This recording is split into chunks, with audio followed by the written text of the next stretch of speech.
Maka para sahabat mereka menjawab, "Ya Rasulullah, kami duduk mengingat masa-masa lalu dan bersyukur kepada Allah Subhanahu wa taala dengan nikmat yang diberikan, karena terlalu banyak nikmat yang Allah hadiahkan dan terlalu kurang bersyukur kita sebagai seorang hamba." Dikala Nabi sallallahu alaihi wasallam mendengarkan jawaban para sahabatnya, Nabi sallallahu alaihi wasallam mengatakan, "Allah, hal ajlasakum illa dzalik?" Demi Allah, apakah kalian duduk di dalam Masjid Nabawi tidak ada tujuannya kecuali seperti yang tadi kalian sebutkan? Kecuali untuk mengenang, mengingat, mengulang nikmat Allah Subhanahu wa taala. Kemudian Nabi sallallahu alaihi wasallam mengatakan, "Demi Allah, ma astahlifukum tuhmatan lakum." Aku bertanya kepada kalian, bersumpah dengan menggunakan nama Allah, bukan aku tidak percaya dengan jawaban kalian, ingin memastikan. Fa innallaha yubahi bikumul malaikah. Karena dikala kalian berada di dalam masjid, di rumah Allah Subhanahu wa taala, tidak ada tujuan dunia, tujuannya mengenang nikmat Allah Subhanahu wa taala, maka di saat itulah para malaikat-malaikat bangga, dan Allah membanggakan hamba tersebut di depan para malaikatnya. Allah bangga kepada hamba yang duduk di rumah Allah, kemudian mereka mengenang nikmat-nikmat Allah. Allah bangga kepada hamba tersebut di depan para malaikatnya. Dan kita tahu jumlah malaikat itu lebih banyak daripada jumlah kita sebagai manusia. Bahkan di dalam sebuah riwayat disebutkan tidak ada satu jengkal tanah di bumi Allah Azza wa Jal kecuali ada malaikat yang bersujud di sana. Sedangkan manusia masih banyak tanah yang kosong yang tidak dijadikan tempat ibadah. Namun bagi malaikat Allah Subhanahu wa taala memenuhi dunia, dan Allah bangga kepada mereka. Bagi mereka yang duduk di rumah Allah tidak ada tujuan yang lain kecuali ingin mengenang nikmat-nikmat yang Allah berikan. Terlalu banyak nikmat yang Allah berikan kepada kita, dan di antara salah satu yang harus kita lakukan adalah bersyukur. Dan bersyukur itu adalah dengan beribadah. Orang yang bersyukur kepada Allah dilakukan dengan 3 cara. Yang pertama, bersyukur dengan hati, meyakini semua nikmat yang ada bersumber dari Allah Subhanahu wa taala. Makanya di dalam Al-Quran ada namanya Suratun Ni'mah. Mungkin tidak pernah kita mendengarkan Suratun Ni'mah, karena memang tidak ada tulisan Suratun Ni'mah di dalam Al-Quran. Tapi para ulama mereka menamakan itu adalah surat nikmat yang harus dibaca oleh setiap kaum muslimin, karena semuanya bercerita tentang nikmat Allah Subhanahu wa taala. Surat nikmat tersebut adalah Suratun Nahl. Itu adalah Suratun Ni'mah. Suratun Nahl yang setelahnya Suratul Isra itu adalah Suratun Ni'mah. Di dalam ayat ini Allah bercerita tentang semua nikmat yang diberikan kepada hambanya. Dan di antara salah satu isinya, wa ma bikum min ni'matin faminallah. Tidak ada nikmat yang ada pada diri kalian kecuali semuanya datang dari Allah Subhanahu wa taala. Kemudian yang kedua, bersyukur kepada Allah Subhanahu wa taala dengan lisan. Seorang muslim selalu mengucapkan hadza min fadli rabbi. Apapun yang ada pada diri mereka, Allah berikan rumah, hadza min fadli rabbi. Allah berikan keturunan, hadza min fadli rabbi. Allah berikan kesehatan, hadza min fadli rabbi. Dan juga di antara ucapan yang tidak boleh bagi kita melupakannya, alhamdulillah. Alhamdulillahilladzi hadana li hadza wa ma kunna linahtadiya laula an hadanallah. Di dalam ayat yang lain Allah menceritakan tentang Nabi Daud, Nabi Sulaiman, wa qala alhamdulillah. Itu adalah bersyukur dengan lisan. Kemudian yang ketiga, dan ini yang paling berat, inilah syukur yang sesungguhnya. Bersyukur dengan beribadah kepada Allah Subhanahu wa taala. Bersyukur dengan hati mudah dilakukan. Bersyukur dengan lisan juga tidak sulit. Tapi orang yang bersyukur sesungguhnya adalah mereka yang mau beribadah kepada Allah Subhanahu wa taala. Makanya sebuah doa yang diajarkan oleh Nabi yang selalu dibaca setiap kali Nabi mengakhiri salatnya, Allahumma a'inni ala zikrika wa syukrika wa husni ibadah. Antara syukur dengan ibadah, dua hal yang tidak boleh dipisahkan. Dan kita berharap kepada Allah, semoga duduknya kita di dalam rumah Allah ini adalah bagian daripada kita bersyukur dan beribadah kepada Allah Subhanahu wa taala. Ikhwatal Islam, saudara kaum muslimin, kaum muslimat, ikhwani akhwati rahimani wa rahimakumullah. Kita mengetahui dan kita menyadari akan hadis Nabi sallallahu alaihi wasallam, a'maru ummati ma baina sittina ila sab'in wa qalilun man yajudu dzalik. Sesungguhnya umur umatku hanya 60 atau 70 tahun saja, dan sedikit di antara mereka yang lebih daripada 70 tahun. Kalaupun sudah lebih daripada 70 tahun, maka tentunya kita sudah mulai sakit-sakitan, sulit beribadah, tidak lagi efektif kehidupannya, dan itu adalah umur umat Nabi sallallahu alaihi wasallam. Bahkan Nabi sallallahu alaihi wasallam sendiri meninggal umurnya 63 tahun.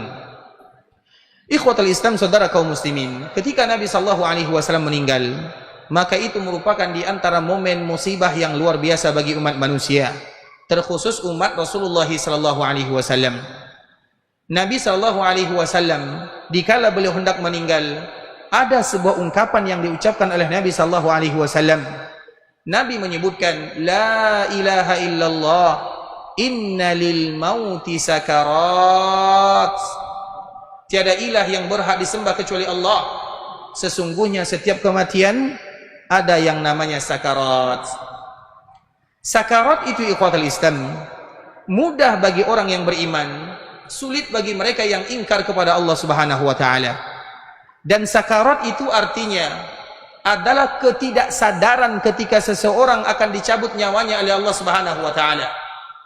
Dikala berbicara tentang kematian, tidak semua orang yang merasa takut dengan kematian. Yang takut dengan kematian adalah mereka yang sedikit perbekalannya untuk berjumpa dengan Allah Subhanahu wa taala. Makanya dikala para sahabat dihadapkan dengan kematian, salah satunya adalah sahabat Abu Hurairah, begitu juga dengan sahabat-sahabat yang lainnya, dengan mudah mereka mengatakan ahlan bil maut, selamat datang wahai kematian. Kenapa mereka berani mengatakan yang demikian? Mereka tahu banyak bekal yang mereka bawa berjumpa dengan Allah Subhanahu wa taala. Nah, sakarat itu, ikhwatul Islam, sakit bagi mereka yang tidak ada bekal, mudah bagi mereka yang punya bekal. Sakarat itu ketidaksadaran, sakran itu kita tidak tahu apa yang terjadi. Nah, dikala kita akan tutup usia di dunia, kita tidak tahu apa yang akan terjadi secara umum. Maka di saat itulah keluar sebuah hadis yang sangat mulia dari ibunda Aisyah radhiyallahu taala anha. Nabi sallallahu alaihi wasallam menyebutkan, man ahabba liqa'a Allah ahabba Allahu liqa'ah. Siapapun di antara hamba yang ingin berjumpa dengan Allah, maka Allah pun sayang berjumpa dengannya. Wa man kariha liqa'a Allah kariha Allahu liqa'ah. Dan siapapun yang tidak suka berjumpa dengan Allah, Allah pun tidak butuh kepada dirinya.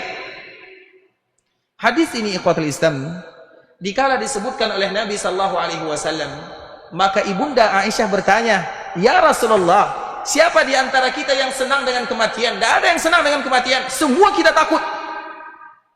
Dikala berbicara tentang mati, perasaan takut, dan itu adalah tabiat manusia. Kemudian apa kata Nabi sallallahu alaihi wasallam? Wahai Aisyah, wahai putrinya Abu Bakar As-Siddiq, maksud daripada hadis ini, man ahabba liqa' Allah ahabba Allahu liqa'ah. Siapapun yang senang, suka, bahagia, gembira berjumpa dengan Allah, maka Allah akan bahagia berjumpa dengannya. Apa maknanya? Seseorang ketika ajalnya datang, maka dia takut, dia sedih, banyak pikirannya, dia diganggu. Sehingga di antara salah satu sunnah kita kaum muslimin, ketika menjenguk orang yang sakit, jangan berlama-lama, berikan kabar gembira kepadanya, 5 menit cukup. Dan jangan bercerita tentang dunia, karena kita tidak tahu bagaimana kondisinya, apa yang dihadapi, apa yang dia lihat, kita tidak tahu. Orang yang menghadapi kematian takut, semuanya takut. Kemudian apa yang terjadi? Di saat itulah Allah pun membongkar semua amalan yang pernah dia lakukan. Datang ibadah salat dari arah kanan, dia melihat ke kanan, ada ibadah salat yang selalu dia lakukan, dia mulai bergembira.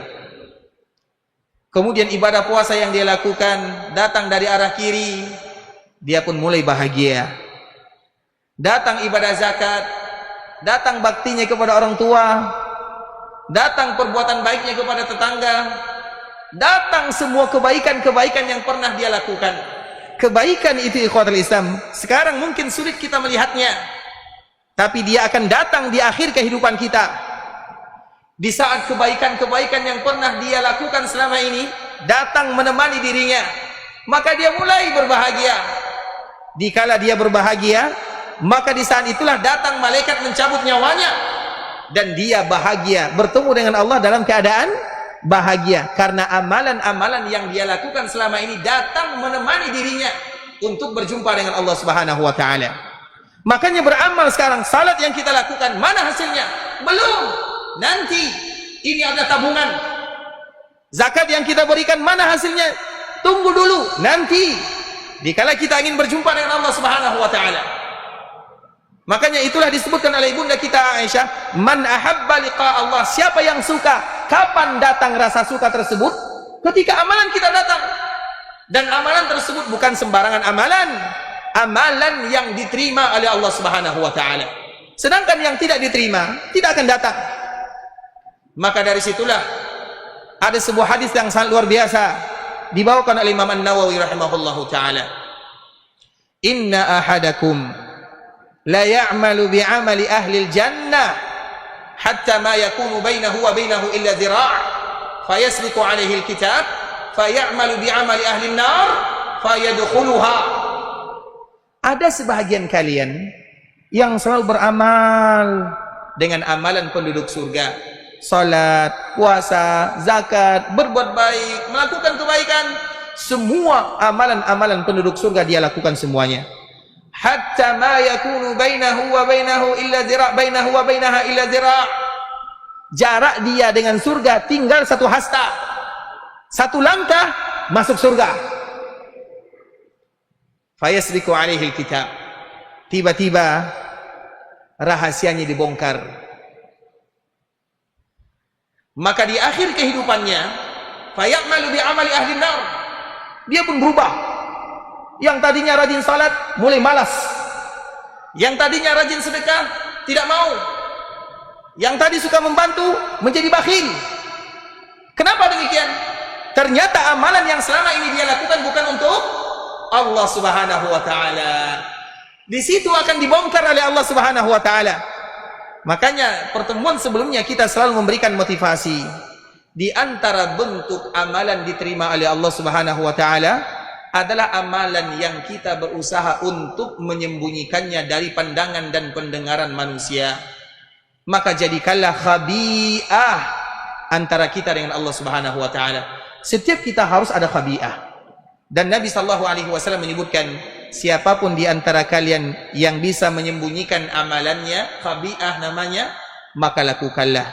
Artinya hukum asal amalan itu disembunyikan, kecuali yang harus ditampakkan. Kenapa demikian? Agar nanti kita mudah berjumpa dengan Allah Subhanahu wa taala. Kemudian sambungan daripada hadis ini, wa inna ahadakum la ya'malu bi amali ahli nar. Ada pula sebahagian di antara kalian yang beramal dengan amalan penduduk neraka. Iya, mungkin dia malas beribadah. Iya, mungkin dia jutek kepada kawannya. Iya, mungkin dia jauh dari pergaulan antara sesama. Hatta ma yakunu bainahu wa bainaha illa zira'. Sehingga jarak dia dengan neraka tinggal satu hasta.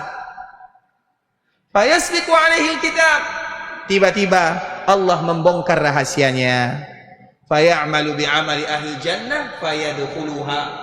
Sehingga di akhir kehidupannya Allah bukakan hatinya, jernihkan fikirannya untuk selalu beribadah dan taat kepada Allah Subhanahu wa taala. Maka pada akhirnya dia pun masuk ke dalam surga Allah Subhanahu wa taala. Apa maknanya? Iya, secara zahir mungkin banyak dosanya, tapi banyak amalan-amalan yang dia sembunyikan yang tidak diketahui oleh manusia yang lainnya. Maka oleh karena itulah ikhwatul Islam, kalau seandainya ada satu amalan yang tersembunyi yang tidak diketahui oleh siapapun, lakukanlah. Dan itulah yang disebutkan oleh Nabi sallallahu alaihi wasallam, ada orang yang berinfak, tangan kirinya tidak tahu kalau tangan kanannya berinfak. Apa maknanya? Jangankan saudaranya, jangankan keluarganya, jangankan tetangganya, tangan kirinya pun tidak tahu. Dan itu bukan perkara yang mudah. Butuh latihan, butuh usaha. Karena memang kita ingin menampakkan amalan kepada manusia. Di saat itulah kita menekan diri untuk selalu beribadah kepada Allah. Mengapa demikian? Karena ingin kita bahagia di akhir kehidupan, tersenyum berjumpa dengan Allah Subhanahu wa taala. Kemudian sambungan hadis Ibunda Aisyah radhiyallahu taala anha, "Wa man kariha liqa Allah, karihallahu liqa'ah." Adapun mereka yang tidak suka berjumpa dengan Allah, maka Allah pun tidak suka berjumpa dengannya. Apa maknanya? Dikala di akhir kehidupannya tidak ada yang menemani dirinya, yang menemani dunianya, yang menemani hartanya, yang menemani jabatannya, amalannya tidak ada. Tidak ada salat yang datang, tidak ada puasa yang memberikan kabar gembira, tidak ada sedekah yang diterima, sehingga dia takut berjumpa dengan Allah karena dia tahu konsekuensinya pasti akan diazab oleh Allah Subhanahu wa taala. Maka di saat itulah datang malaikat pencabut nyawa, sehingga disebutkan di dalam Al-Quran ayat yang selalu kita hafal, wan nazi'ati gharqa wan nasyitati nashta wassabihati sabaha. Itu semua bercerita tentang malaikat pencabut nyawa. Wan nazi'ati gharqa, ada malaikat yang mencabut nyawa, ditarik. Apa makna daripada ayat ini? Orang yang tidak beriman kepada Allah, atau mereka yang jauh dari ketaatan kepada Allah, dikala dia ingin berjumpa dengan Allah Subhanahu wa taala, dia takut. Mana ibadah yang dia lakukan? Tidak ada. Walau ibadah yang dia lakukan namun tidak diterima. Dia takut, khawatir. Yang takut bukan hanya dia, ruhnya juga takut. Dengan ketakutan ruh yang ada pada dirinya, ruhnya lari. Lari ke kanan, ada yang lari ke tangannya, ada yang lari ke kirinya, ke tangan kirinya, ada yang lari ke bawah. Ruhnya tidak bersatu. Ruhnya tercerai-berai. Datang malaikat, ruhnya tidak mau keluar karena sudah tercerai-berai. Maka di saat itulah datang malaikat. Malaikat yang mencabut nyawanya adalah malaikat wan nazi'at. Nazi'at itu betul-betul dicabut, dipaksa keluar. Ruhnya tidak mau karena dia tahu konsekuensinya. Dikala tidak mau, datanglah malaikat yang datang ini namanya wan nazi'at, malaikat yang kuat. Wan nazi'ati gharqa. Di saat itulah dicabut ruhnya, kesakitan yang terjadi pada jasadnya, maka dia pun mengeluarkan suara yang tidak indah. Di saat itulah Allah paksa ruhnya keluar dari jasadnya dan dia bertemu dengan Allah Subhanahu wa taala tanpa ada bekal. Sedangkan seorang mukmin yang tadi bahagia dengan ibadah yang datang kepada dirinya, datang malaikat lain, wan nasyitati nashta. Orang yang baik, dikala amalannya datang, ibadahnya datang, ruhnya tidak tercerai-berai, ruhnya berkumpul di dadanya. Dikala ruhnya berkumpul di dadanya, datang malaikat mencabut, mudah.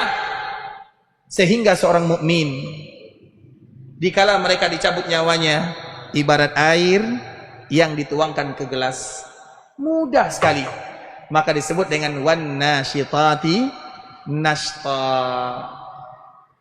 Dikala itulah ikhwatul Islam, ada hadis lain yang dibawakan oleh Barra bin Azib. Hadis ini merupakan hadis yang harus kita ketahui semuanya, karena semua kita akan melaluinya, mau tidak mau. Rasulullah SAW menceritakan,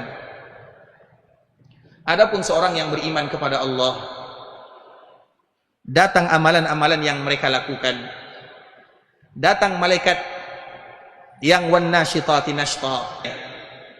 Kemudian dikala ruhnya keluar, maka matanya melihat ruh keluar, karena ruh itu akan keluar dari atas.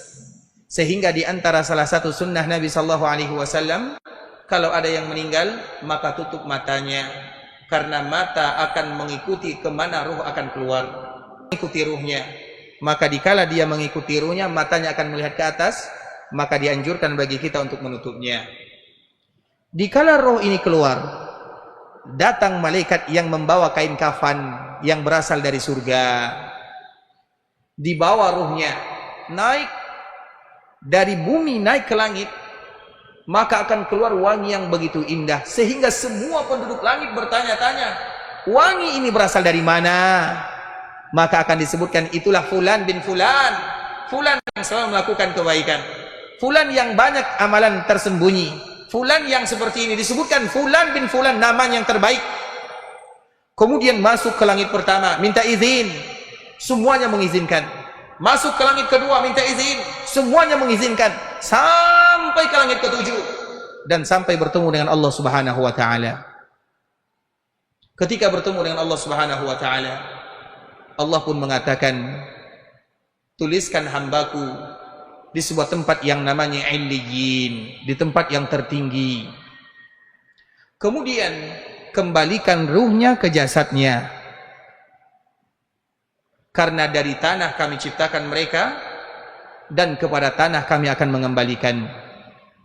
Kemudian dikembalikan ruh kepada jasadnya, maka ruh itu akan kembali bertemu dengan jasad dikala berada di alam barzakh. Kira bagaimana cara kita mencabutnya? Butuh tenaga atau tidak? Seperti itulah kira-kira mereka mencabut ruh tersebut. Butuh usaha.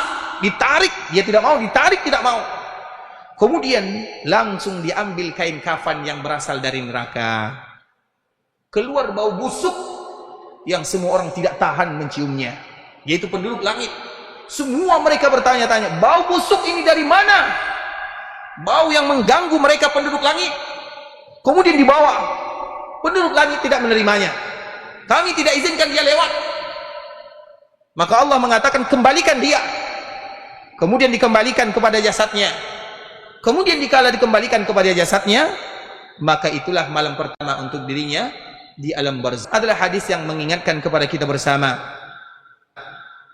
bahwa ternyata untuk bertemu dengan Allah Subhanahu wa ta'ala butuh perbekalan yang banyak. Seorang musafir,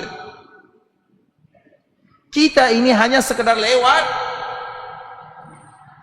Apa makna daripada hadis Nabi sallallahu alaihi wasallam? Orang musafir, mereka tidak akan meninggalkan bekalnya dikala dia safar, tapi bekalnya nanti untuk tempat tujuannya. Dia akan membangun rumahnya di mana. Kita berlelah di dunia, semua akan kita tinggalkan, tapi kita lupa bahwa suatu saat nanti kita akan berjumpa dengan Allah Subhanahu wa ta'ala. Namun bekal tidak ada.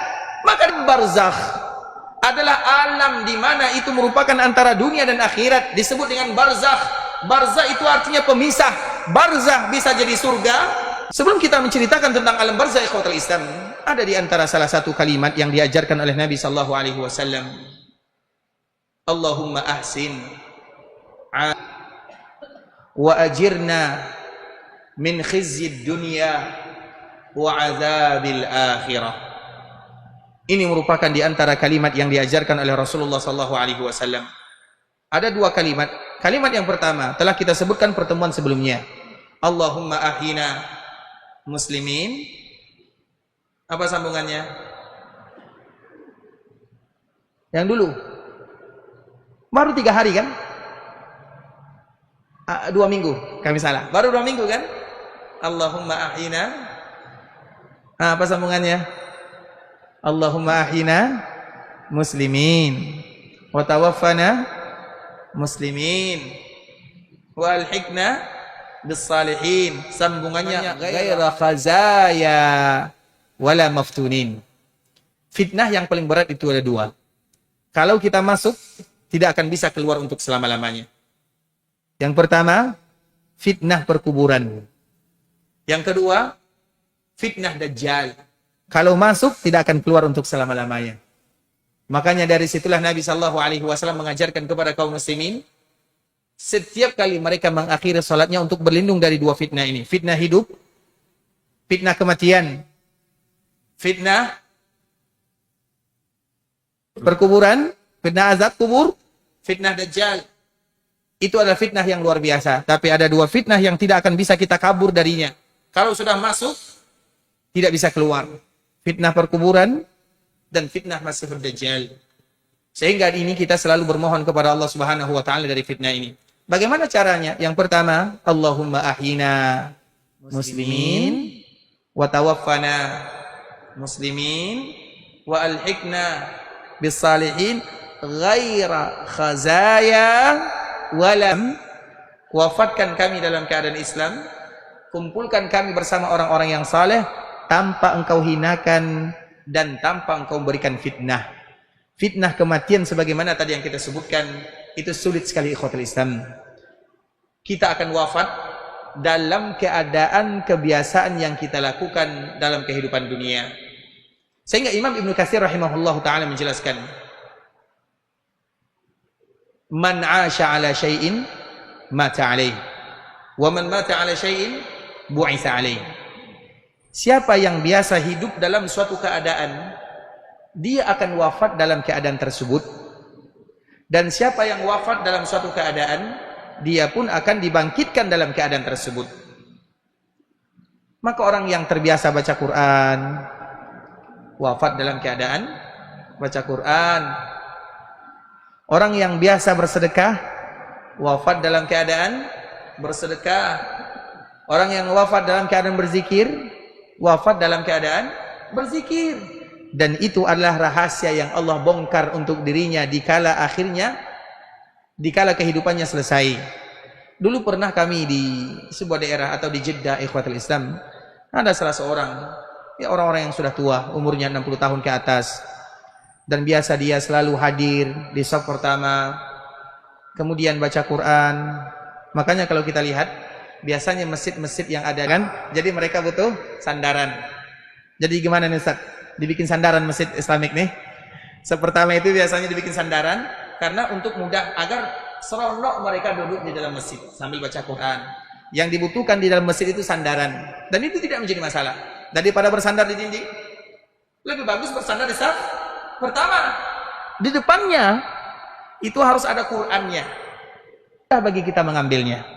Tapi kalau Qurannya di sana di tiang, bergerak pun kita malas. Pertanyaannya, Quran di masjid kita ini mana? Mana Quran? Di mana? Di sana ya?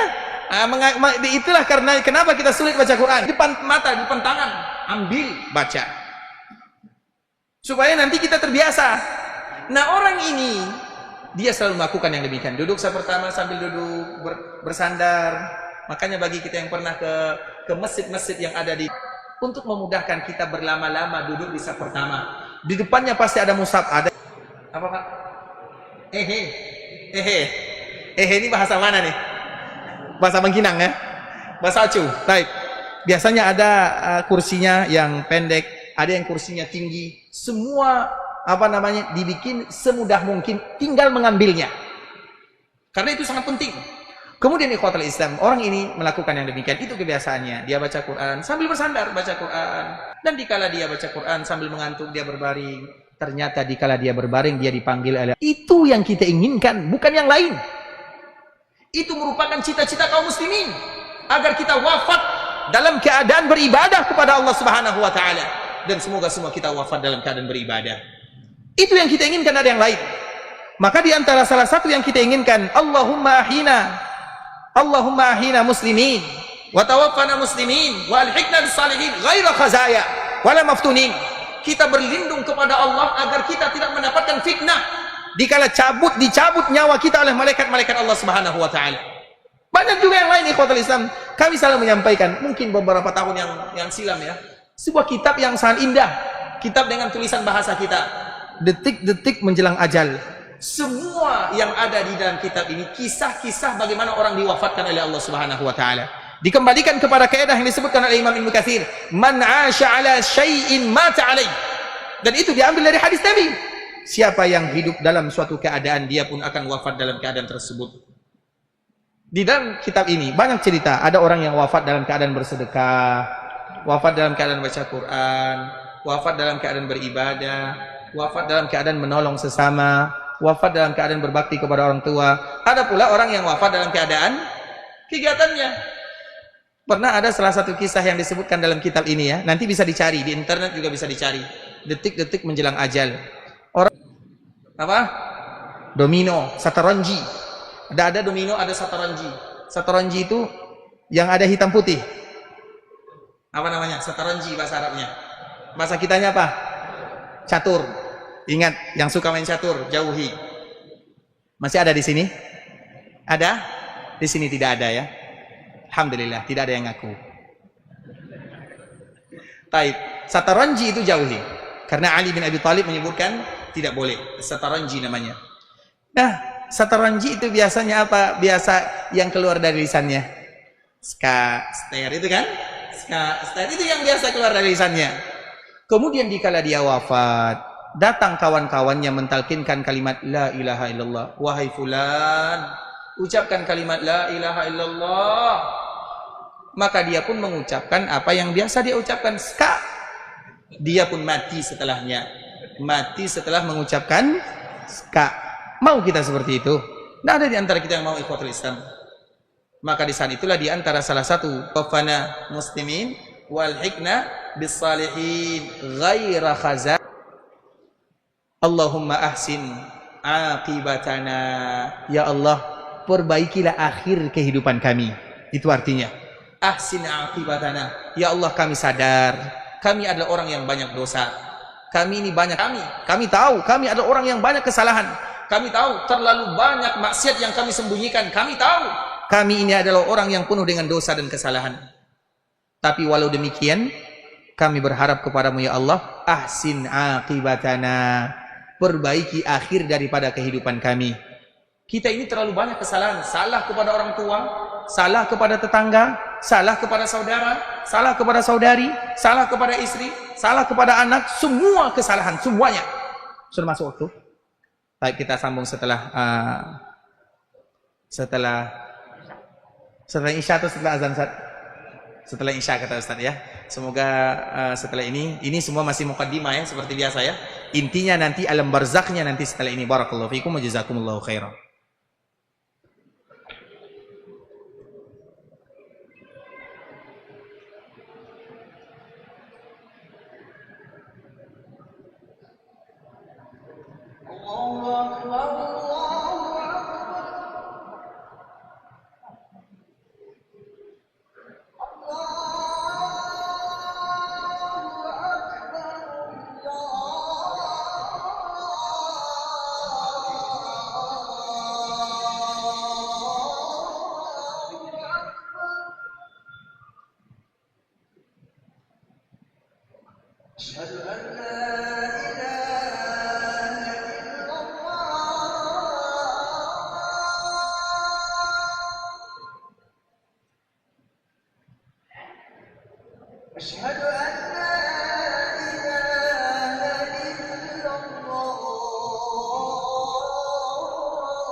الله أكبر الله أكبر أشهد أن لا إله إلا الله أشهد أن محمدا رسول الله حي على الصلاة حي على الفلاح قد قامت الصلاة قد قامت الصلاة الله أكبر الله أكبر لا إله إلا الله الله أكبر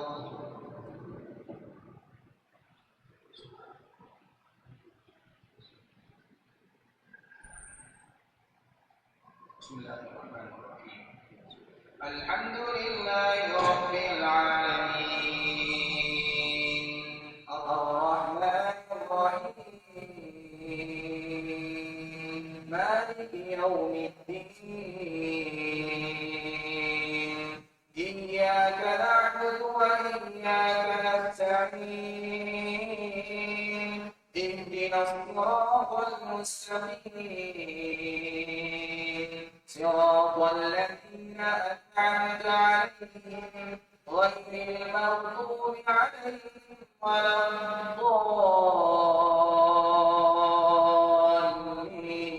الضالين آمين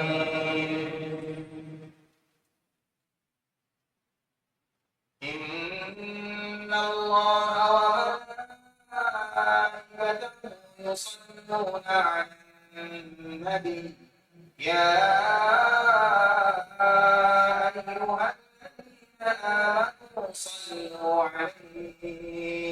صلوا عليه وسلموا تسليما إن الذين يؤذون الله ورسوله لعنهم الله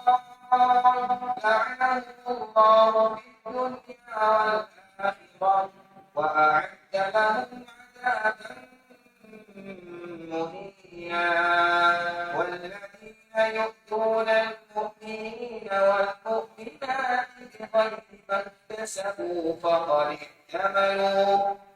احتملوا بهتانا وإثما مبينا يا أيها النبي قل لأزواجك وبناتك ونساء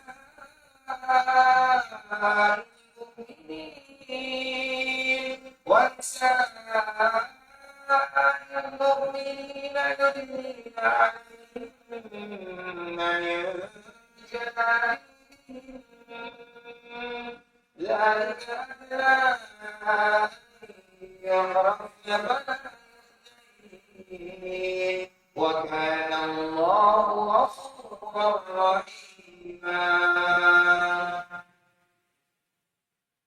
الله أكبر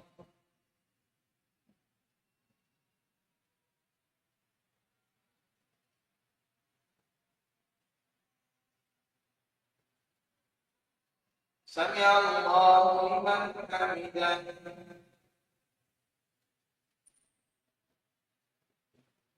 الله أكبر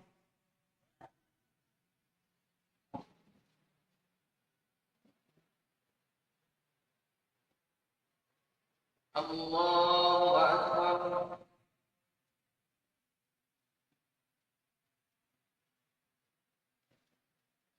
الله أكبر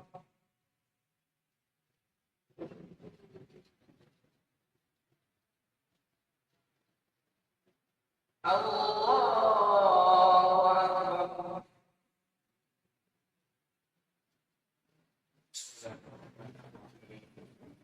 الحمد لله رب العالمين الرحمن الرحيم مالك يوم الدين إياك نعبد وإياك نستعين اهدنا الصراط المستقيم صراط الذين أنعمت عليهم غير المغضوب عليهم ولا الضالين آمين. يا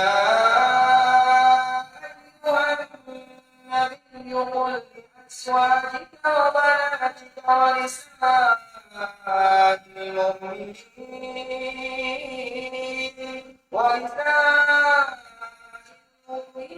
يدنين عليهن من جلابيبهن ذلك أدنى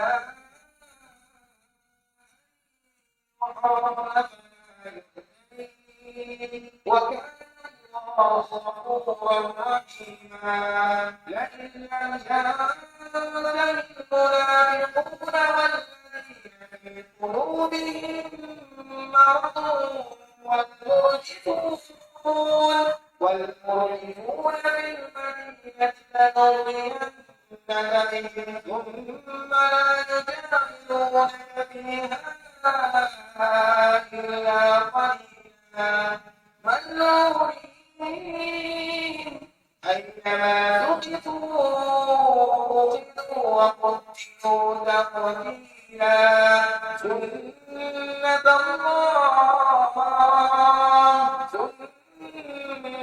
الله في الذين خلوا من قبل ولن تجد لسنة الله تبديلا.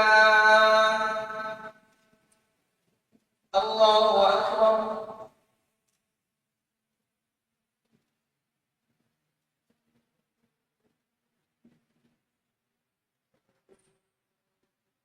سمع الله لمن حمده.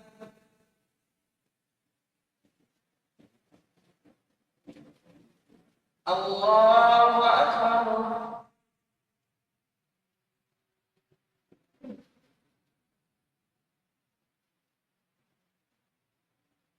الله أكبر.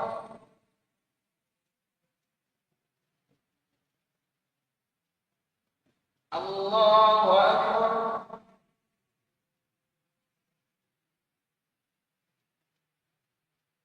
الله أكبر.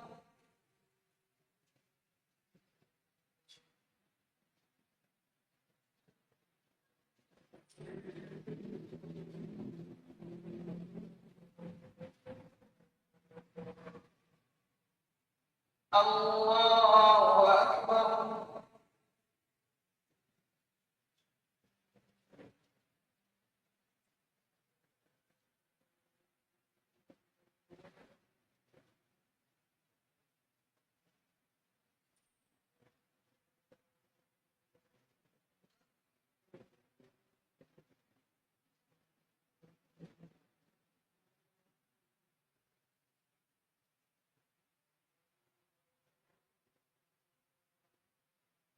الله أكبر.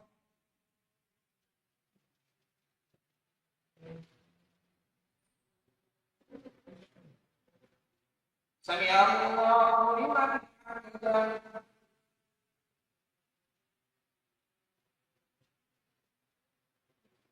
الله أكبر.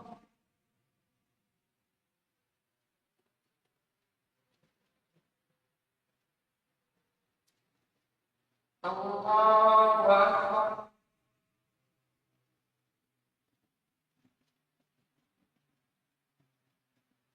الله أكبر.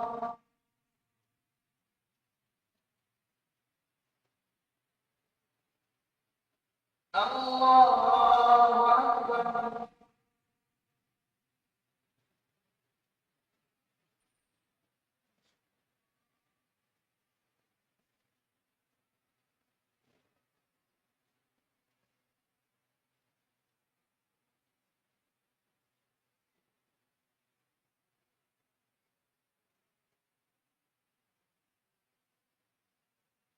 الله أكبر.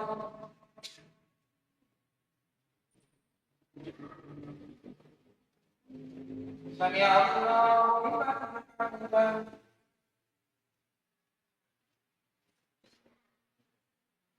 الله أكبر.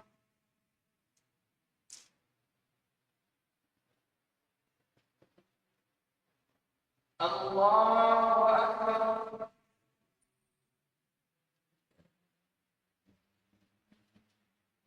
Allahu Akbar.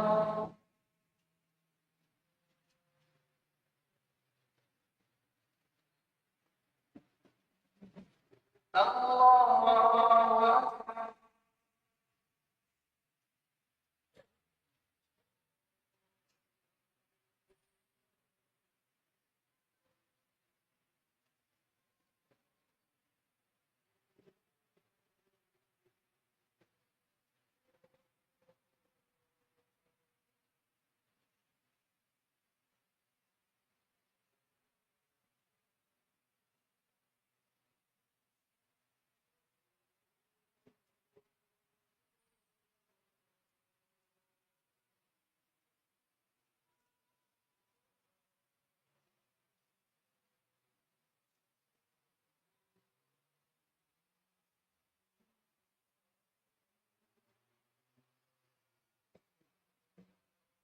Assalamualaikum warahmatullah.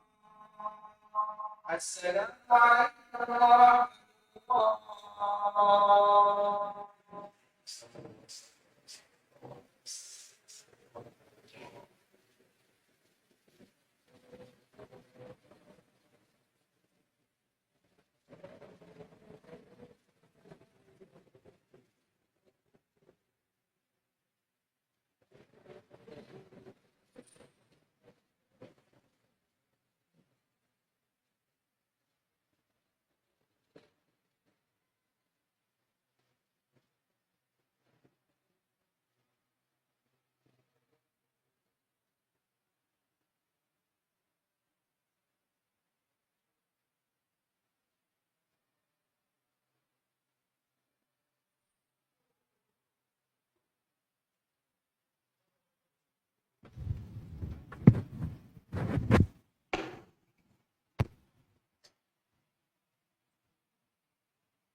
Bismillahirrahmanirrahim. La ilaha illallah wahdahu la syarika lahu ta'ziman li sya'nih wa asyhadu anna Muhammadan 'abduhu wa rasuluhu da'i ila ridwani wa sallallahumma wa sallim ala nabiyyina Muhammadin wa ala alihi wa sahbihi wa sallama tasliman katsira amma ba'du. Ikhwatal Islam, saudara kaum muslimin, kaum muslimat, ikhwani, akhwati rahimani wa rahimakumullah. Kita lanjutkan sedikit tentang masalah alam barzakh. Namun sebelum itu semua, kita ingin menceritakan sedikit tentang Nabi sallallahu alaihi wasallam. Karena bagaimanapun figur kita bersama adalah Muhammad bin Abdullah sallallahu alaihi wasallam. Adalah utusan Allah Subhanahu wa taala. Apa makna daripada kalimat ini? Nabi adalah manusia biasa, artinya Nabi tidak akan kekal hidup di dunia. Nabi utusan Allah Subhanahu wa taala, artinya Nabi diberikan wahyu, memiliki perbedaan dari manusia biasa. Dan itulah makna daripada firman Allah Subhanahu wa taala, katakan aku sama dengan kalian, bashar. Makanya bashar, kalau bahasa Arab kulit apa? Apa bahasa Arab kulit? Basyarah. Bashar, kulit. Artinya Nabi, kulit Nabi sama dengan kulit kita. Terciptanya Nabi juga sama dengan terciptanya kita. Sebagaimana kita berasal dari keturunan Adam, beda Nabi dengan kita. Nabi diberikan wahyu oleh Allah Subhanahu wa taala. Dan salah satu kesamaan Nabi dengan manusia biasa adalah wafatnya Rasulullah sallallahu alaihi wasallam. Sehingga Allah mengatakan afa imitta fahumul akan kekal. Seolah Allah mengatakan kalau sallallahu alaihi wasallam, kalau seandainya ada, tapi tidak ada. Kalau seandainya Nabi wafat, maka yang lain lebih pantas untuk wafat. Ketika Nabi sallallahu alaihi wasallam wafat, Nabi berada di rumah Aisyah radhiyallahu taala anha. Sehingga ibunda Aisyah pernah menyebutkan inna min ni'amillahi alai. Di antara nikmat yang Allah berikan kepadaku, bahwa Nabi wafat di hariku, di hari Senin, di rumahku, di waktuku, di dalam pangkuanku, dan tidaklah Nabi wafat kecuali air liurku dan air liur Nabi bertemu bersatu. Kemudian di antara salah satu yang disebutkan oleh bunda kita Aisyah, Nabi sallallahu alaihi wasallam bersiwak. Dan itulah amalan yang terakhir dikerjakan oleh Nabi sebelum Nabi wafat. Setelah Nabi bersiwak, Nabi mengangkat kedua tangannya dan mengatakan, Allahumma gfirli warhamni wa alhiqni birrafiqil a'la. Setelah Nabi mengatakan kalimat ini, langsung terjatuh tangan Nabi sallallahu alaihi wasallam, pertanda Nabi sudah dipanggil oleh Allah untuk selama-lamanya. Tapi yang ingin kita ambil adalah bahasa yang keluar dari lisan Nabi sallallahu alaihi wasallam. Padahal kita tahu Nabi adalah orang yang paling dicintai oleh Allah Subhanahu wa taala. Nabi adalah orang yang sempurna. Nabi dijamin surga untuk Nabi semuanya. Tapi Nabi mengucapkan Allahumma ufirli warhamni wa alhiqni birrafiqil a'la. Ya Allah, ampunkan dosaku, sayangi diriku, dan pertemukan aku denganmu. Itu adalah kalimat yang keluar dari lisan Nabi sallallahu alaihi wasallam. Artinya kalau seandainya Nabi yang begitu mulia, yang surga tidak dibuka kecuali yang pertama kali untuk baginda Rasulullah sallallahu alaihi wasallam, namun Nabi tetap berdoa kepada Allah Subhanahu wa taala agar diampunkan dosanya, disayangi dirinya. Lantas bagaimana dengan kita sebagai umat Rasulullah sallallahu alaihi wasallam? Apa yang kita miliki? Doa adalah senjata kaum muslimin. Sehingga di antara doa yang tidak boleh kita lupakan, Allahumma ahsin aqibatana fil umuri kulliha wa ajirna min khizyid dunya wa azabil akhirah. Ya, adalah kematian. Seolah-olah kita memohon kepada Allah, ya Allah, wafatkan aku dalam keadaan yang terindah yang engkau ridhai. Hindarkan aku dari kehinaan dunia, selamatkan aku dari azab akhirat. Itulah makna daripada doa yang tadi telah kita sebutkan. Maka sudah semestinya seorang muslim, mereka harus menghafal doa tersebut agar mereka dimudahkan oleh Allah dikala mereka nanti berada di alam barzakh. Karena dikala kita berada di alam barzakh, ikhwatul Islam, sebagaimana sebuah hadis yang akan kita sampaikan, idza qubiral mayyit, apabila seseorang dikuburkan, ini secara umum, qala ahadukum, atau salah seorang di antara kalian, atahu malakani aswadan, maka yang pertama kali dia jumpai adalah malaikat yang berwarna hitam. Satu namanya Munkar, yang kedua namanya Nakir. Munkar dan Nakir diambil dari kata-kata nakirah. Munkar dinamakan Munkar karena kita tidak kenal. Nakir dinamakan dengan nakir. Kita tak besarnya bagaimana, keadaannya bagaimana, kekuatannya bagaimana, kita tidak ada yang tahu. Makanya masalah perkuburan kita tidak boleh main-main. Ustaz, saya tidak takut, karena cukup nanti bagi saya membawa kalimat kertas, kemudian dimasukkan ke dalam kain kafan. Kalau ada malaikat Munkar dan Nakir yang bertanya, aku akan tunjukkan kertas ini. Emang malaikat Munkar dan Nakir itu kenal? Tidak ada orang dalam di dalam kubur, tidak ada. Orang dalam itu di dunia, ordal itu cuma di dunia. Di kuburan, malaikat tidak kenal orang dalam. Malaikat hanya tahu, jawab betul, selamat. Tidak betul, pukulan. Itu saja yang dia tahu. Maka disebut dengan Munkar dan Nakir. Munkar itu tidak tahu, tidak kenal. Itu artinya Munkar. Kita tidak pernah kenal dia. Dia juga tidak tahu siapa kita, kecuali melaksanakan tugasnya. Dapat pertanyaan, selesai. Tidak dapat pertanyaan, dipukulkan. Yang apabila pukulan itu dihadapkan kepada gunung, maka gunung akan hancur. Bagaimana kira-kira kalau dipukulkan ke jasad kita yang begitu lemah? Itulah malaikat Munkar dan Nakir. Al-Aswadan, di dalam riwayat yang lain Al-Azraqan, warnanya biru. Terlepas daripada warna, kita tidak fokus kepada warna, tapi kita fokus kepada jawaban daripada pertanyaannya. Aswadan, azraqan. Bisa jadi yang Munkar warna aswad, warna hitam, yang Nakir warna lain, warna biru, azraq. Azraq itu warna apa, Ustaz? Azraq, biru atau hijau? Terserah warna lah ya. Yang penting dia satu hitam, satu yang lain warnanya. Kemudian dia langsung bertanya. Apa pertanyaannya? Ma taqulu fi hadzal rajul? Apa yang kamu katakan terhadap laki-laki ini? Maksudnya, siapa laki-laki ini? Fayaqul huwa Abdullah wa rasuluh asyhadu an la ilaha illallah wa asyhadu anna Muhammadar Rasulullah. Ini pertanyaan pertama. Malaikat bertanya, "Ma taqulu fi hadzal rajul?" Laki-laki yang diutus ini siapa dia? Tidak lain tidak bukan adalah Nabi sallallahu alaihi wasallam. Pertanyaan ini ikhwatul Islam dan jawabannya tidak datang secara tiba-tiba. Yang kenal Nabi banyak, yang kenal Allah banyak, yang tahu agama juga banyak, tapi siapa di antara mereka yang betul-betul kenal dengan Allah? Siapa di antara kita yang betul tahu tentang agama? Siapa di antara kita yang betul-betul mengetahui tentang baginda Rasulullah sallallahu alaihi wasallam? Maka nanti akan ada di antara mereka yang mengatakan jawabannya, "Ma taqulu fi hadzal rajul?" Apa yang kamu katakan terhadap laki-laki ini? La adri. Kenapa dia mengatakan kalimat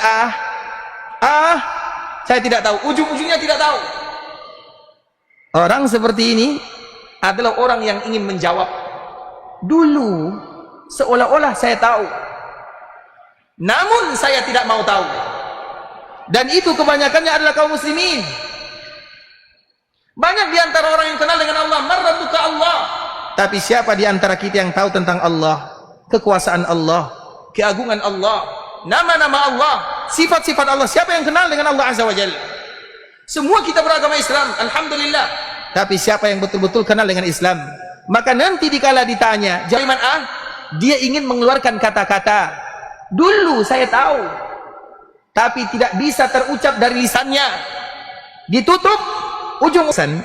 Kita contohkan agar kita tahu bagaimana beratnya masalah ini. Ada orang ujian, ini contohnya, ada orang ujian. Kemudian sebelum ujian dia tidak ada persiapan sama sekali. Kemudian dia ujian tidak lulus. Dia kecewa atau tidak? Kecewa atau tidak? Kita ulang lagi pertanyaannya.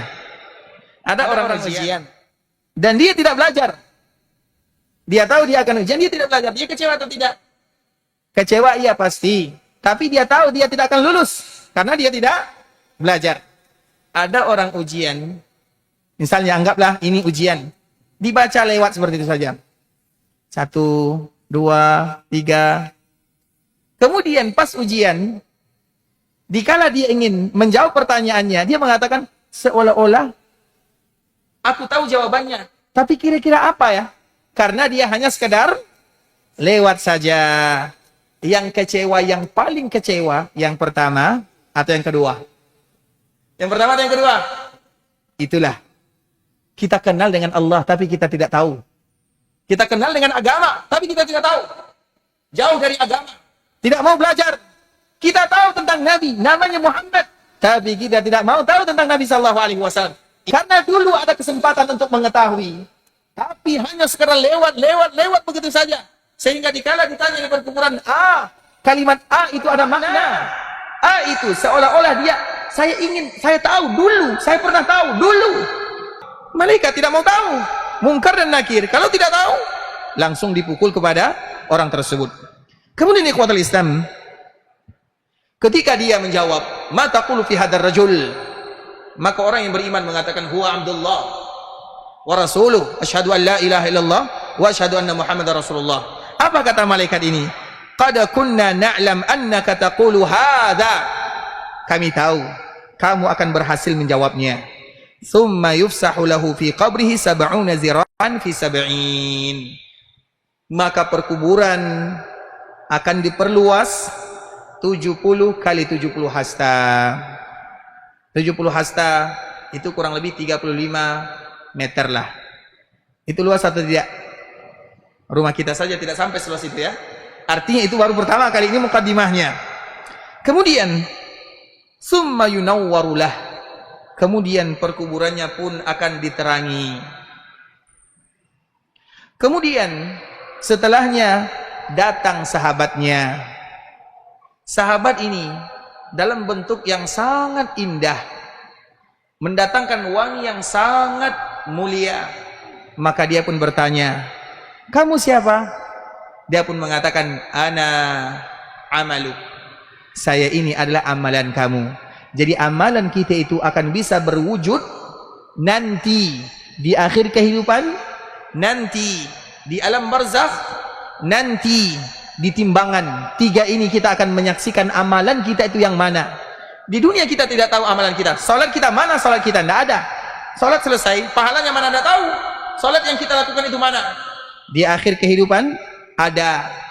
Kemudian di perkuburan akan berbentuk, dan bentuknya seperti seorang yang sangat indah, mendatangkan bau yang sangat mulia. Kemudian dikatakan kepadanya, irji' ila ahli, arji' ila ahli fa ukhbirhum fa yaqulu nam ka naumikal arush. Saya ingin pulang kepada keluargaku, kata orang tadi. Tadi orang yang meninggal dia mengatakan saya ingin pulang kepada keluargaku. Namun malaikat mengatakan tunggu dulu, nam, tidur sebagaimana tidurnya seorang pengantin dalam perkuburannya. Dan itu adalah malam pertama yang paling indah. Karena biasanya kita selalu melewati malam pertama bersama keluarga. Itu adalah malam-malam yang paling indah.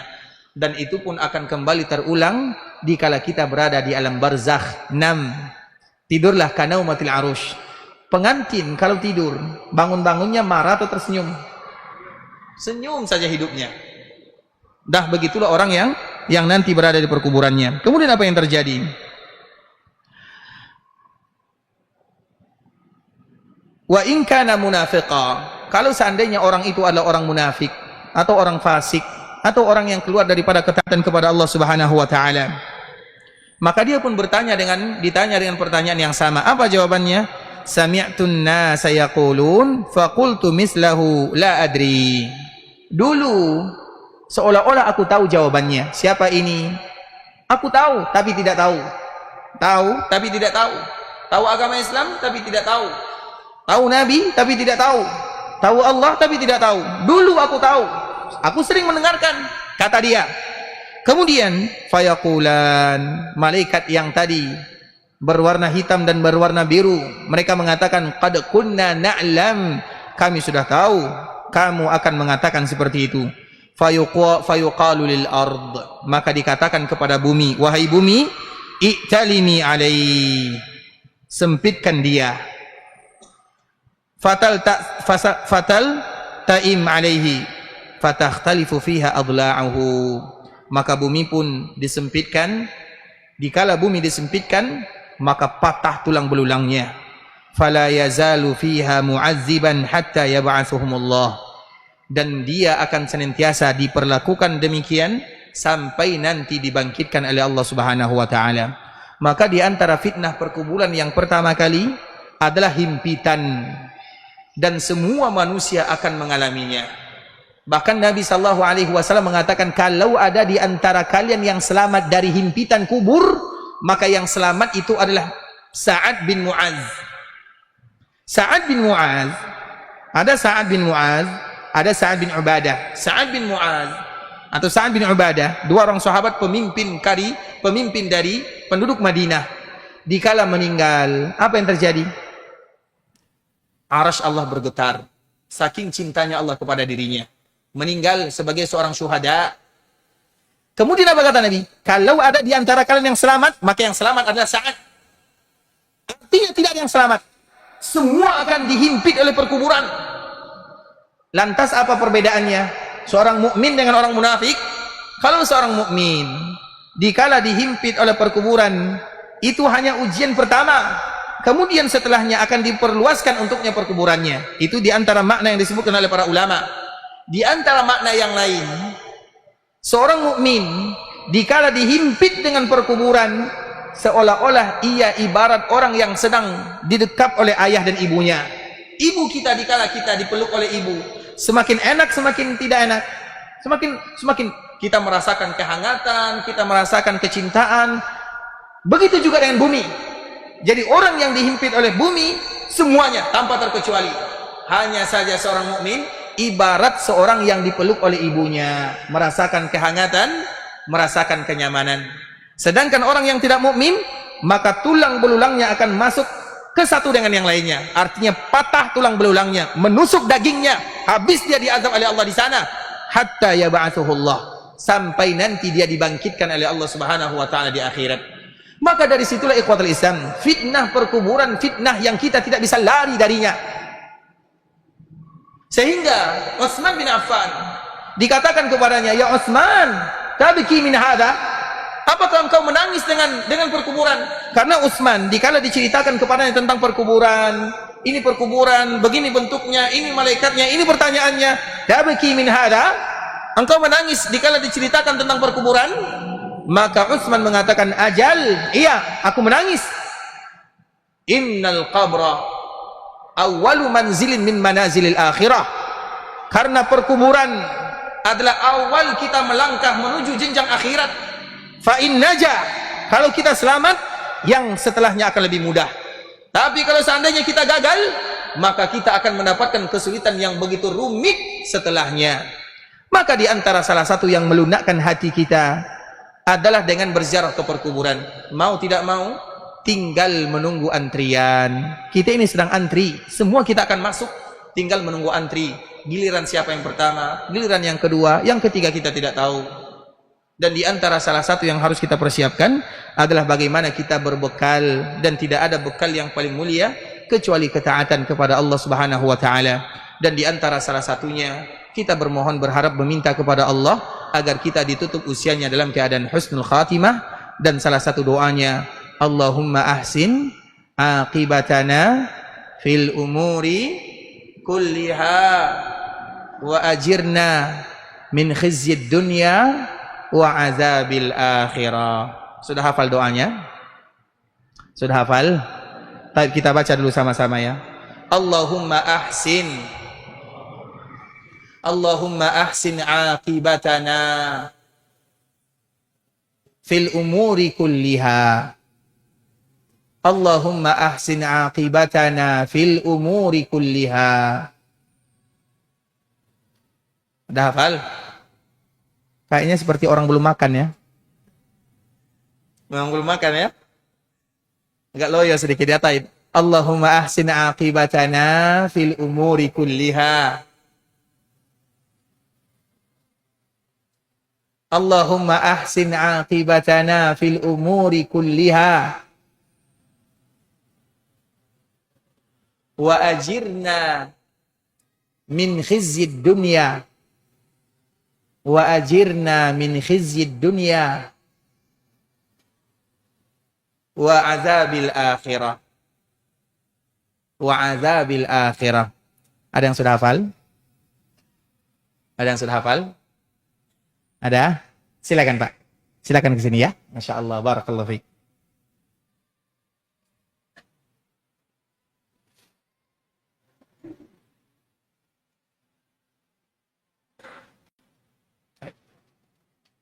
Allahumma ahsin aqibatana fil umurina wa fil umuri kulliha. Allahumma ahsin aqibatana wa ajirna min khizyid dunya wa azabil akhirah. Ulang lagi sekali. Allahumma ahsin aqibatana fil umuri kulliha. Baik. Wa ajirna min khizyid dunya wa azabil akhirah. Baik, artinya. Ya Allah, aku memohon kebaikan di akhir hidup. Baik. Itu dan perlindungan dari. Baik, tidak menjadi masalah, Masya Allah. Tinggal artinya lagi ya. Tapi maknanya sudah sampai. Ini silakan Pak. Mau yang mana? Yang ini atau yang ini? Untung tidak dua-duanya. Baik. Sudah hafal semuanya?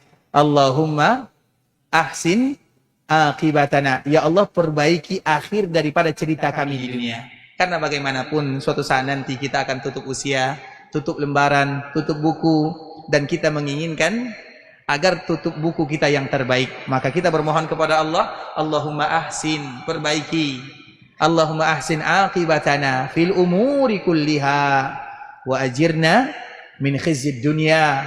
Ya Allah, dan lindungi kami dari azab akhirat. Baik, barakallahu fikum ikhwatul Islam. Semoga apa yang kita sampaikan memberikan manfaat kepada kita bersama, Dan mungkin kita buka dulu sesi tanya jawab ya, kalau seandainya diizinkan oleh panitia. Silakan. Baik.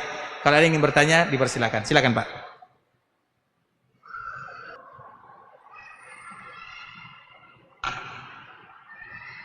Waalaikumsalam warahmatullahi wabarakatuh. Barakallahu fikum. Apa hukum kita mengucapkan atau sering kita mendengarkan kalau ada yang meninggal, ayo kita sama-sama mengantarkan ke tempat peristirahatan terakhir. Kalimat ini sebenarnya kalimat yang betul tapi salah. Betul tapi salah. Betul ikhwatul Islam bagi mereka yang beriman kepada Allah Subhanahu wa taala yang banyak bekalnya. Karena memang itulah sehingga Imam Ahmad, ikhwatul Islam, Imam Ahmad seorang imam yang mungkin tidak dikenal wajahnya, tapi harum namanya. Dia selalu dihinakan, disiksa, dianiaya. Banyak cerita tentang Imam Ahmad ya. Kebetulan dikala masuk penjara, seorang pencuri. Kemudian pencuri ini melihat, karena Imam Ahmad itu setiap masuk penjara, bukan hanya masuk, setiap hari dipukul. Pukulan ini, sebahagian para ulama menyebutkan pukulan ini kalau dihadapkan kepada hewan, dihadapkan kepada onta, maka onta itu akan tumbang. Mana yang lebih kuat, onta atau manusia? Onta itu kalau dia marah bisa membunuh. Makanya Allah menyebutkan afala yanzuruna ilal ibil kaifa khuliqat. Tidakkah kalian tahu bagaimana onta diciptakan? Kalau onta marah itu bahaya.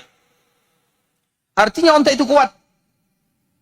Para ulama menyebutkan, kalau seandainya pukulan ini dihadapkan kepada onta akan tumbang. Tapi Imam Ahmad coba bayangkan bagaimana kekuatan yang Allah berikan kepadanya. Pertanyaannya, dari mana kekuatan ini berasal? Dari seorang pencuri. Dikala Imam Ahmad masuk penjara, apa kata pencuri ini? Asbiru. Ya Allah. Yang pertama Abdullah, yang kedua Saleh. Tapi yang terkenal adalah Abdullah. Dia mengatakan, ya Aba Abdillah, asbiru ala sabilis syaitan wala tasbiru ala sabilir rahman. Wahai Abu Abdullah, saya saja sabar berada dalam penjara dan jalan saya ini adalah jalan syaitan karena dia mencuri. Tidakkah engkau sabar sedangkan engkau berada di jalan Ar-Rahman? Apa kata Imam Ahmad? Kalimat ini membuat aku mendatangkan energi baru. Semenjak itulah aku kuat. Padahal seorang pencuri.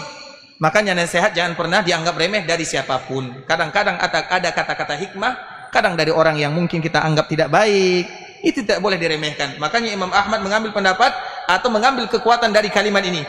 Asbiru ala sabili syaitan. Saya saja bersabar dan saya melakukan jalannya syaitan, berada di jalan syaitan.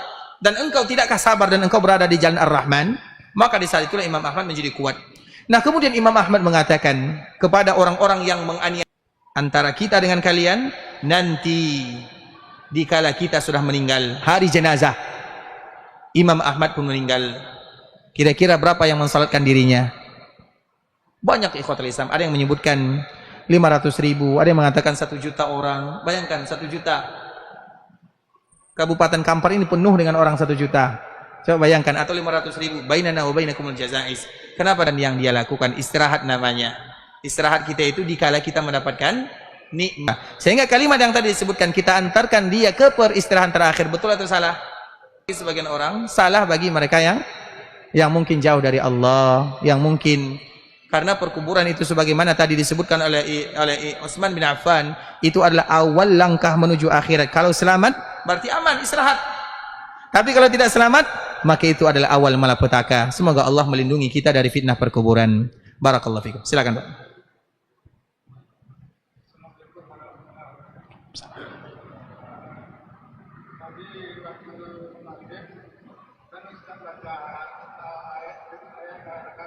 Ya.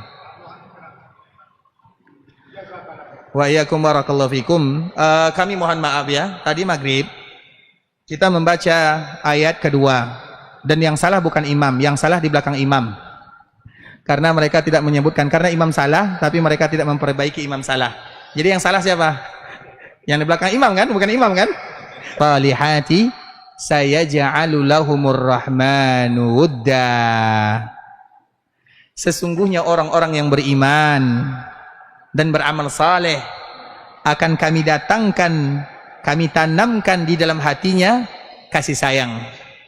Makanya beriman kepada Allah, yang beriman kepada Allah, yang beriman kepada Rasulullah, maka mereka akan sayang kepada kaum muslimin yang lainnya. Maka dari situlah keluar hadis Nabi SAW, al-muslim man salimal muslimuna min lisanihi wa yadihi. Sifat seorang muslim itu waqi'ah kepada muslim yang lain. Waqi'ah itu artinya mencela. Sejahat apapun kaum muslimin, maka doakan dia. Jangan pernah mengatakan kamu ini jahat, kamu seperti itu, kamu. Bukan seorang muslim namanya. Selamat dari lisannya, selamat dari lidahnya, selamat dari tangannya. Itu adalah seorang mukmin, seorang muslim. Maka itulah makna daripada firman innal ladzina amanu. Kalau kita betul-betul beriman wa amilus salihat, dan kita melakukan amalan saleh, saya cinta kepada sesama karena keimanan kepada Allah Subhanahu wa taala. Dan itu sama dengan makna yang lain ya. Di dalam Al-Qur'an Allah menyebutkan Muhammadur Rasulullah walladzina ma'ahu asyidda'u 'alal kufar ruhama'u bainahum. Di antara sifat seorang mukmin, ingat, kalau kita mengaku seorang mukmin, mereka tidak berlemah lembut, asyidda, kuat kepada orang yang bukan muslim, berlemah lembut kepada sesama muslim. Jangan pernah jadikan saudara kita sebagai musuh. Sejahat apapun mereka, bagaimanapun mereka, mereka tetap saudara kita seiman dan setakwa kepada Allah Subhanahu wa taala. Itu di antara maknanya. Fa inna ma yassarnahu bilisanika litubashshira bihil muttaqin wa tunzira bihi qauman ludda. Kemudian Allah menceritakan tentang umat-umat sebelumnya, memberikan kabar gembira kepada orang-orang yang bertakwa, dan kembali mengingatkan kita kepada orang-orang yang durhaka kepada Allah Subhanahu wa taala. Seolah-olah ayat ini mengatakan orang-orang yang durhaka itu mana? Yang dulu berbuat maksiat mana? Contoh misalnya kaum Luti, LGBT dulu mana? Di zaman Nabi Lut, mereka sekarang mana? Kemudian orang-orang yang curang dalam timbangannya mana? Abu Jahal mana? Abu Lahab mana? Orang yang ingkar kepada agama mana? Mereka yang menghinakan Allah mana? Kalian tidak akan lagi dengar tentang mereka. Habis sudah, selesai urusannya. Tinggal mereka menerima hasil daripada amalannya. Begitu juga nanti kita, orang-orang yang datang setelah kita akan bercerita tentang kita. Mana dulu orang-orang yang beriman dan bertakwa kepada Allah Subhanahu wa taala? Mereka sudah mendapatkan hasil. Banyak generasi-generasi sebelumnya. Sekarang mana mereka? Mereka tinggal mengambil hasil daripada apa yang mereka lakukan. Tinggal cerita. Tapi cerita mereka cerita yang dinukil dengan tinta yang indah. Mereka yang berbuat maksiat, mereka yang jauh dari Allah, mereka yang durhaka kepada orang tua, mereka yang jahat lisannya, mana? Habis, semuanya habis. Kita tidak mendengarkan cerita mereka kecuali keburukan yang mereka lakukan. Seolah-olah mengingatkan kepada kita bersama, orang yang beriman, orang yang beramal saleh, maka ukirlah tinta dan manfaat kepada generasi-generasi yang datang setelahnya. Kita pasti selalu bercerita tentang kakek kita, nenek kita, bagaimana mereka rajin beribadah, bagaimana banyak cerita-cerita kita tentang orang-orang terdahulu. Barakallahu fikum. Ini mungkin di antara sedikit makna yang bisa kami sampaikan. Jazakumullahu khairan. Taib yang lain, silakan Pak. Ini masih boleh nih? Izin sama panitia dulu nih. Taib, silakan. Salam warahmatullahi. Hal ihwal pergantian di dalam kubur itu sudah pasti. Bagaimana menanamkan keyakinan itu terus bagi para kasih sayang. Assalamualaikum warahmatullahi wabarakatuh. Barakallahu fikum. Di antara salah satu yang harus kita ketahui bahwa masalah azab kubur itu adalah masalah yang ghaibiyat. Masalah yang dibangun berlandaskan perkara yang gaib. Gaib nisbi. Gaib nisbi itu artinya gaib bagi kita yang masih hidup, tidak gaib bagi saudara-saudara kita yang meninggal. Memang untuk para pemuda atau para remaja agak sulit menanamkan. Ini sama dengan dulu di zaman Nabi sallallahu alaihi wasallam. Nabi sallallahu alaihi wasallam dikala bercerita tentang azab kubur, orang-orang Quraisy mengambil tulang belulang kakek nenek moyangnya. Dan mereka mengatakan, wahai Muhammad, apakah dari sini kita akan kembali dibangkitkan, akan diazab, akan diberikan nikmat? Maka dari situlah Allah bercerita di dalam surat Al-Baqarah. Di dalam surah Al-Baqarah ada cerita tentang bagaimana Allah membangkitkan, ada 5 ceritanya. Sebelum kita bercerita tentang surah Al-Baqarah, maka ada salah satu kisah, karena biasanya para remaja mereka lebih suka kepada sesuatu yang mereka lihat. Kalau hanya sekedar cerita bisa masuk tapi kurang kuat. Azab perkuburan itu sudah sering atau sudah sering dicontohkan oleh Allah Subhanahu wa taala. Ada salah satu kisah, ya, ini kisah nyata. Orang yang memakan harta riba. Ini mohon maaf ya, tapi memang ini faktanya. Karena dulu atau Nabi pernah melakukan perjalanan atau Nabi mimpi perjalanan dalam mimpi, dan mimpi Nabi sallallahu alaihi wasallam benar adanya. Kemudian diceritakan tentang orang-orang yang disiksa di dalam perkuburannya. Mimpi yang pertama, ada orang yang sedang berdiri, ada orang yang sedang berbaring. Orang yang berdiri memegang batu yang besar, kemudian dipukulkan batu ini kepada orang yang sedang berbaring, pecah kepalanya, hancur. Kemudian batu ini menggelinding ke kanan ke kiri. Setelah kepala orang ini hancur, maka dikembalikan oleh Allah dalam bentuk semula. Kemudian yang tadi berdiri kembali menghancurkan kepalanya. Itulah yang terjadi sampai hari kiamat. Sehingga Nabi bertanya, "Mahadzan, wahai Jibril, apa yang mereka lakukan? Dua orang ini kenapa demikian?" Maka Jibril mengatakan, "Intalik, intalik, intalik, berangkat. Ayo kita berangkat, tinggalkan mereka, tidak usah dikhawatirkan." Tapi Nabi selalu bertanya, tapi tetap dibawa oleh malaikat. Kemudian yang ketiga, kita langsung yang ketiga. Yang ketiga, ada dua orang. Yang satu sedang berenang, yang satu berada di pinggir sungai, berenang di sungai darah. Yang dari pinggir ini selalu melemparkan dengan batu, dilemparkan kena kepalanya, berdarah kepalanya, dilemparkan kena punggungnya, dilemparkan dikala dia pergi ke pinggiran, dikala dia ingin pergi ke pinggiran sungai, maka dimasukkan batu ke dalam mulutnya dan dia memakannya, menyebabkan ususnya, rongganya, perutnya hancur. Nabi kembali bertanya, "Mahadzan, ini kenapa demikian wahai Jibril?" Maka Jibril kembali mengatakan, "Intalik, intalik, intalik." Kemudian ada 6 atau 5 yang disebutkan, namun kita hanya menyebutkan poin inti ini karena kita nanti akan menyebutkan tentang masalah azab kubur. Kemudian setelah selesai ceritanya, maka di saat itulah Jibril kembali mengatakan, "Wahai Muhammad, adapun orang yang tadi berenang di sungai darah, dilempar dengan bebatuan, dimasukkan batu ke dalam mulutnya, adalah akilur riba, orang yang memakan harta riba." Kemudian ada salah satu kisah yang ini fakta terjadi. Ada orang yang memakan harta riba. Orang yang memakan harta riba pasti diazab di kuburannya. Itu janji dari Nabi sallallahu alaihi wasallam. Oleh karena semaksimal mungkin apabila ada yang namanya riba, jauhilah. Tapi menderita di akhirat itu untuk selama-lamanya. Silahkan pilih. Kemudian ada yang memakan harta riba, dia dikuburkan. Kemudian tiba-tiba perkuburannya ini, ikhwatul Islam, ada sesuatu yang terjadi yang menyebabkan perkuburan ini harus dipindahkan, dan itu sering terjadi. Dikala dipindahkan perkuburan, maka tiba-tiba kain kafan yang tadi baru membungkusnya semuanya hangus terbakar, sebagaimana terbakar pula kulit-kulitnya. Jasadnya sudah menghitam karena terbakar, baru saja dimasukkan beberapa jam saja. Nah, dia itu lebih mengena, itu lebih pas bagi mereka. Makanya cerita di dalam Al-Quran itu banyak sekali, ikhwatul Islam, dan salah satunya cerita di dalam surah Al-Baqarah. Allah menceritakan di dalam surah Al-Baqarah ada 5 kisah bagaimana Allah membangkitkan dan bagaimana Allah menceritakan tentang orang yang sudah mati. Kisahnya nanti bisa kita cari sendiri di dalam surah Al-Baqarah. Itu 5 kali Allah ulang. Kenapa demikian? Untuk memastikan bahwa azab kubur itu sesuatu yang pasti adanya. Dan salah satu yang diceritakan oleh Allah Subhanahu wa taala adalah tentang Fir'aun. An-naru yu'raduna 'alaiha wudu'al azab. Allah mengatakan Fir'aun, keluarga Fir'aun, orang yang durhaka kepada Fir'aun, pagi dan sore mereka diazab. Dikala nanti terjadi bahwa azab perkuburan itu adalah sesuatu yang pasti, dan kadang-kadang banyak cerita betul-betul fakta.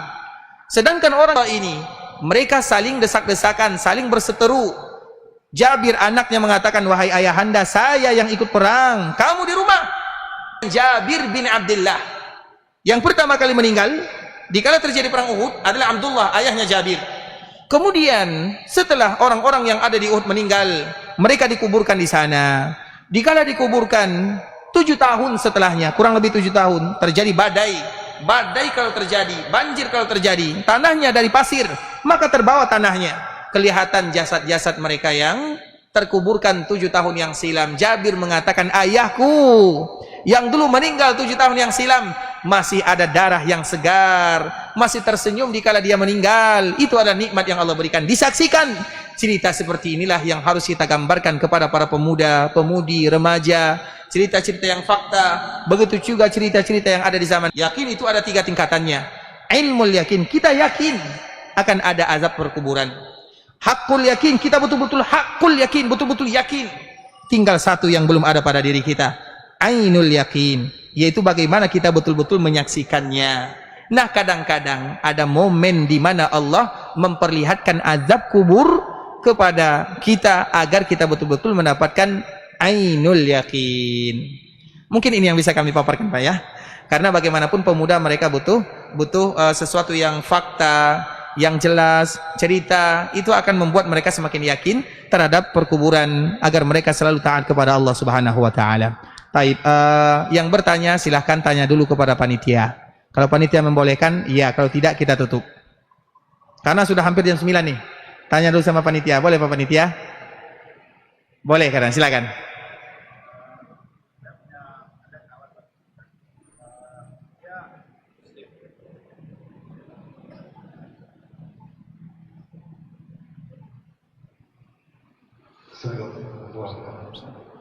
Saya punya kenalan di daerah kita juga, dia seorang muslim, dia sering bicara tentang agama.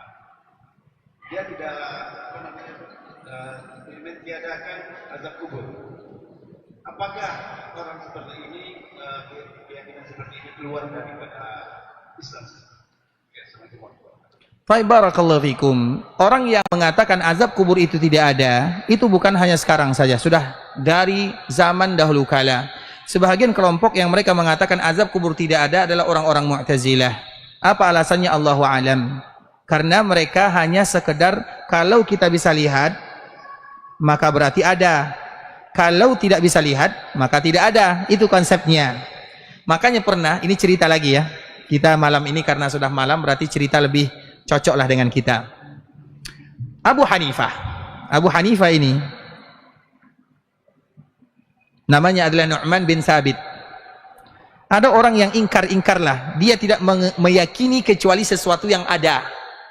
Dia tidak meyakini kecuali sesuatu yang ada. Dan dalam agama lebih banyak yang tidak ada atau lebih banyak yang ada?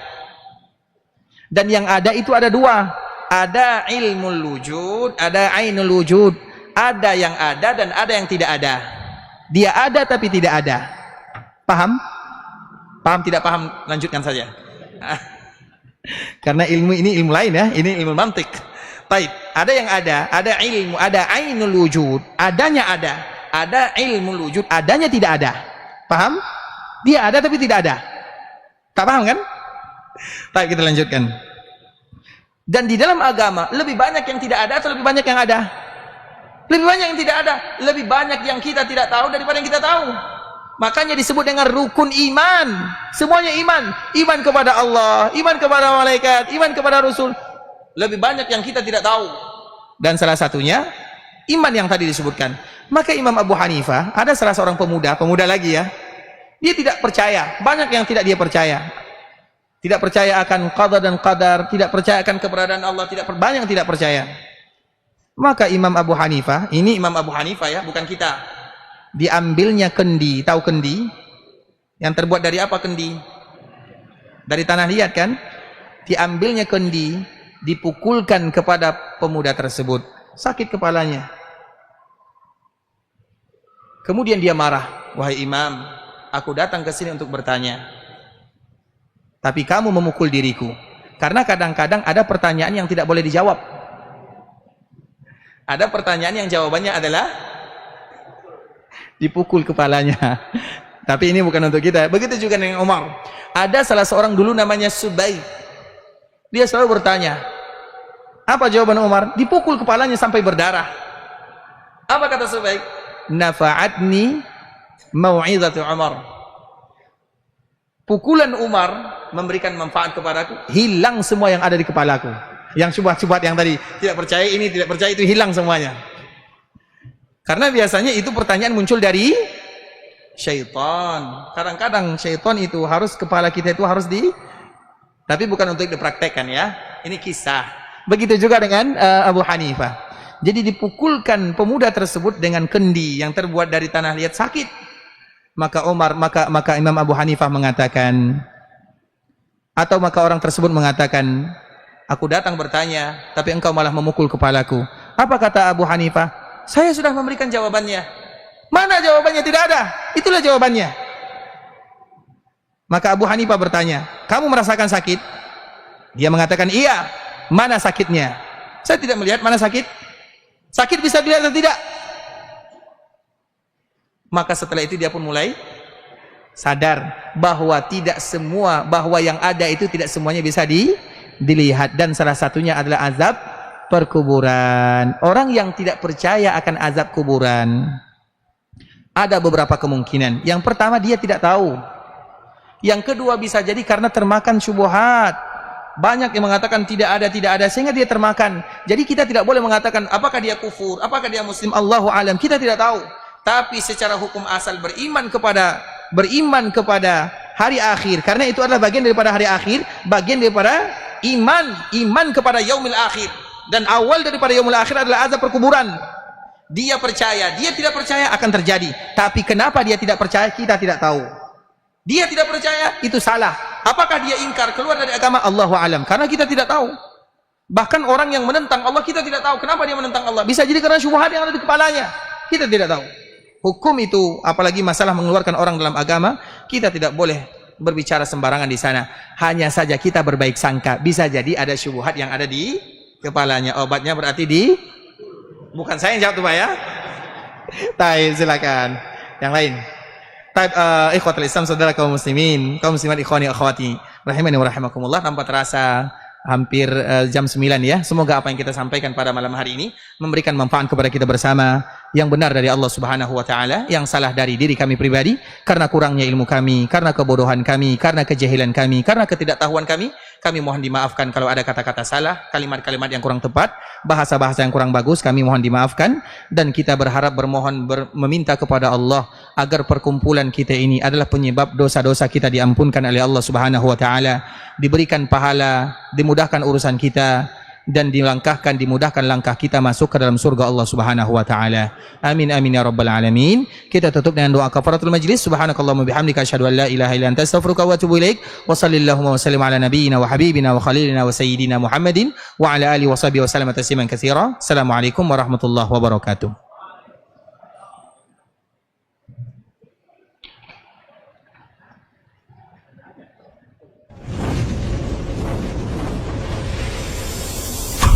TV Sunnah, belajar agama baru alim.